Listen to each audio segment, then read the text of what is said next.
প্রিয় শিক্ষার্থীরা, আসসালামু আলাইকুম। শুরুতেই ঈদুল আজহার শুভেচ্ছা, ঈদ মোবারক। তো আশা করি সকলেই ভালো আছো। তবে 2024 সালের এইচএসসি পরীক্ষার্থী যারা আছো তারা ততটা ভালো নাই, কারণ তোমাদের পরীক্ষা একেবারেই নিকটে। অর্থাৎ একদিকে পরীক্ষার টেনশন, চাপ, অন্যদিকে ঈদ আনন্দ, সবকিছু মিলে ততটা ভালো নাই, তাই না? না, আশা করি ভালো আছো, কারণ তোমরা তো দীর্ঘদিন ধরে ঠিকমতো পড়াশোনা করেছো। হয়তো বা অনেকেই সময়টা কাজে লাগাও নাই। তো এখনো সময় আছে, যতটুকু সময় আছে ইচ্ছা করলে এতেই তুমি পারবে, যদি তুমি চেষ্টা করো, কারণ মানুষের দ্বারা সবকিছুই সম্ভব। তো যাই হোক, প্রিয় শিক্ষার্থীবৃন্দ, ঈদের সময়ও আমি তোমাদের জন্য একটা অঙ্ক লিখেছি, এটা বুঝাবো। কারণ ওই যে বললাম যে তোমার হাতে সময় কম, যতটুকু সময় আছে এতটুকু সময় কাজে লাগাতে হবে। মানুষ চাইলে সব পারে, মানুষের দ্বারা সব সম্ভব। তো দেখো, আমি এখানে একটা প্রশ্ন লিখে রাখছি, সৃজনশীল প্রশ্ন, পঞ্চম অধ্যায়। আমি ধারাবাহিকভাবে ক্লাসগুলো আপলোড করতেছি। তো এখন পঞ্চম অধ্যায় এই কারণে শুরু করলাম, আমার প্রাইভেট ব্যাচে এখন পঞ্চম অধ্যায় প্র্যাকটিস করাচ্ছি।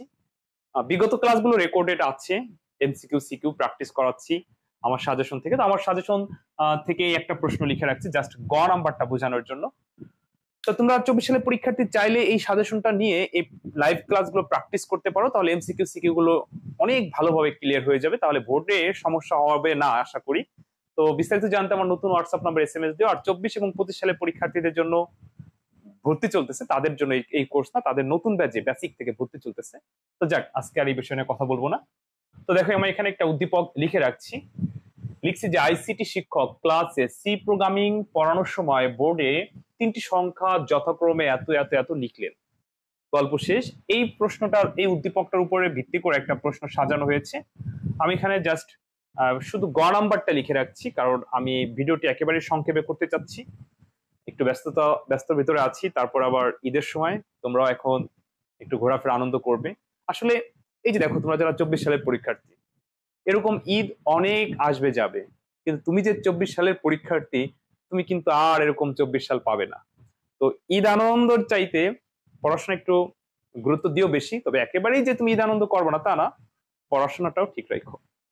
তো দেখো, গতে বলছি যে উদ্দীপকে উল্লেখিত সংখ্যা তিনটির মধ্যে বৃহত্তম সংখ্যা অর্থাৎ বড় সংখ্যা নির্ণয়ের, সংখ্যা দুইবার হয়ে গেছে, বড় সংখ্যা নির্ণয়ের প্রবাহ চিত্র অঙ্কন করো। তাহলে প্রবাহ চিত্র মানে কি? Flow chart. অর্থাৎ তিনটি সংখ্যার মধ্যে বড় সংখ্যা নির্ণয়ের ফ্লো চার্ট অঙ্কন করতে পারলে তুমি 3 পাবে। তো এইভাবে কিন্তু তোমাদের পঞ্চম অধ্যায় থেকে সৃজনশীল প্রশ্ন আসবে। তো সাধারণত পঞ্চম অধ্যায় পারলে কিন্তু পরীক্ষা অনেক বেশি ভালো হয় এবং সর্বোচ্চ নম্বর তোলাটা বেশি সহজ হয়ে যায়। আর এবছর পঞ্চম অধ্যায় থেকে দুটি প্রশ্ন আসতে পারে, যেহেতু তোমরা যারা 24 সালে পরীক্ষার্থী আছো, তোমাদের কিন্তু ষষ্ঠ অধ্যায় নাই। তো পঞ্চম অধ্যায়টা অনেক অনেক গুরুত্বপূর্ণ একটা অধ্যায়। তো অনেকেই পঞ্চম অধ্যায়কে কঠিন মনে করে, আসলে কিন্তু কঠিন না, জাস্ট একবার বুঝতে পারলেই কিন্তু সহজ। তো এখানে তিনটি সংখ্যার মধ্যে বড় সংখ্যাটি নির্ণয়ের ফ্লো চার্ট যে পারবে, সে কিন্তু এই প্রশ্নটির উত্তর করতে পারবে। তো আমি যেটি তোমাদেরকে বোঝানোর জন্য এই ক্লাসটি করাচ্ছি সেটি হচ্ছে, আমি মনে হয় এর আগে একটা ক্লাসে তিনটি সংখ্যার মধ্যে বড় সংখ্যাটি নির্ণয়ের ফ্লো চার্ট অ্যালগরিদম শিখাইছিলাম, কিন্তু সেখানে এরকম সংখ্যা উল্লেখ করে নাই। কিন্তু এই প্রশ্নতে সংখ্যা উল্লেখ করেছে। তো যদি সংখ্যা উল্লেখ করা থাকে তাহলে কি হবে, আর উল্লেখ করা না থাকলে কি হবে? দুটোই একই নিয়ম। যদি উল্লেখ না থাকতো তাহলে আমরা কাল্পনিকভাবে এবিসি ধরে নেই, এখানেও ঠিক আমরা সেই এবিসি ধরে নিব, কিন্তু এখানে মানটা লেখা আছে, অর্থাৎ এখানে সি যে বড়, এটা স্পষ্টই তো বুঝতে পারতেছি।